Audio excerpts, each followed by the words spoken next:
All right, guys, we're back in the building, back with some more boxing. Don't forget to subscribe to the channel, smash the like button, and all that good stuff. Now, guys, I'm sure you've heard by now that Errol Spence Jr. has activated his rematch clause for the Terence Crawford fight. And honestly, I'm not surprised that he did it, being that Errol Spence Jr. is very, very competitive in nature. And of course, he probably wants his get back for, losing to Terence Crawford. And it's understandable. It's understandable. I'll say that. And I think that the fight's probably going to be at 154, not 147. I think that does take away a little bit of luster off the fight, due to the fact that it won't be for undisputed. And the whole thing was for Errol to become undisputed before leaving 147 pounds. That was the big dream, taking all these belts away from all the champions. Now imagine, getting to the goal line and not being able to score. That's what happened to Errol Spence Jr. He had that one belt left. It was all about strap season, and Terence Crawford stopped that dream in his tracks. So I'm sure, as a fighter, it probably weighs a little bit heavy on Errol, and that's quite understandable.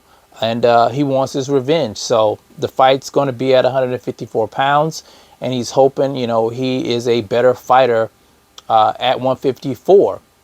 Now, I know there were a lot of excuses being made for why Errol lost.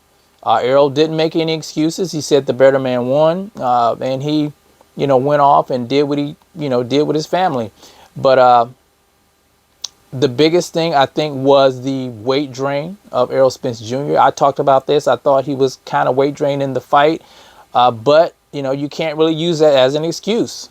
Both of the guys are champions at 147. They're expected to make the weight, no matter how hard it is. It's a part of the job. And I'm sure it was just as hard for Crawford to make 147, just like Errol. You could see both of the guys leading up to the fight that, in interviews, they both look tired. They both look, sunken in their faces. And it's a hard thing to do. Guys over 30 squeezing down to 147 pounds. So they were on an even playing field when it came to that. So you can't really use that as an excuse. But I think it did probably play a factor in the fight. Now, another thing I think that played a factor in the fight was inactivity. I don't care who you are as a fighter. If you're inactive, you're not going to be sharp. And I think Errol Spence Jr. being out of the ring for so long played a role in his defeat. Whereas Terence Crawford took a tune-up fight in December. I don't care who you are. Like I said, being active is going to keep you sharp. And Terence Crawford was extremely sharp in that fight. He completely dominated Errol Spence Jr. in the fight. So I think that, played a factor as well. Now, another thing I think that, possibly plays a factor in the fight is conditioning. You have Terence Crawford, who's this gym rat, and he's always in some sort of shape. You never really see the guy out of shape. Now, you see the thumbnail here, you see Errol Spence Jr. This is him after the fight. And as you see, he's picked up a significant amount of weight around the midsection there. And I think, I know he's enjoying himself, but, it plays a role in why, you lose a fight against a guy like Terence Crawford. If you stay ready, you don't have to get ready. You don't have to lose all that weight. And it's just something I think that plays a factor, the conditioning of both guys. Now, when Errol is training for a fight, he does come in great condition. But you have a guy who's constantly in condition. He's going to be working on his skill set a little bit more than you. So I think, that's something that can be looked at as well. But I think the biggest factor in why Errol lost the fight was the skill set. And that's what I based my prediction on.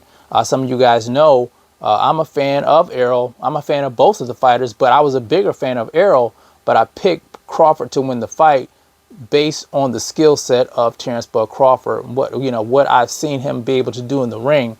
And you guys saw it. You saw it with your own eyes. He was able to take away Errol's jab. He was more effective with the counter punching.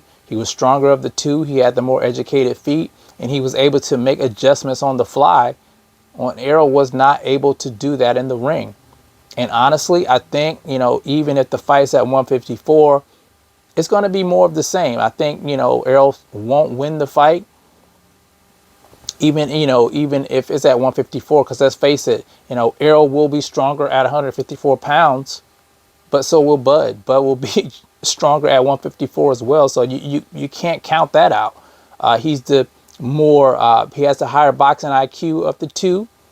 That's definitely going to play a huge factor in the fight. So I don't think going into a fight in December is the right thing for Errol to do, going into a rematch.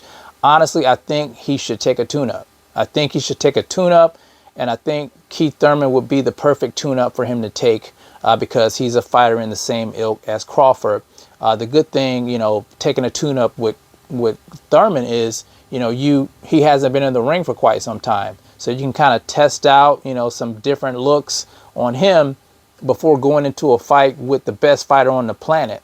I just don't see any scenario where Errol Spence Jr. wins this fight based on strength and size. That's not going to cut it with a guy like Terence Crawford. He's too smart. He's strong as well.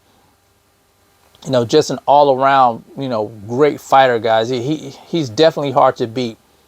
Some people, I think he can even give Canelo Alvarez a run for his money at 168. I said it before, weights don't win fights, skills win fights. I think Crawford said that as well on his Twitter, if I'm not mistaken. But anyway, guys, so we're going to get the fight, and I just don't see Errol winning the fight. I think it will be slightly a little bit more competitive if Errol feels better in the ring. But I think it's going to be, the same outcome. But you guys tell me what you think about Errol Spence Jr. activating his rematch clause. Do you think he should take a tune-up? Do you think he should go straight into the fight in December? You guys let me know how you feel about that in the comment section. It's the CMB. I'll talk to you guys in the next one. And I'm out. Peace.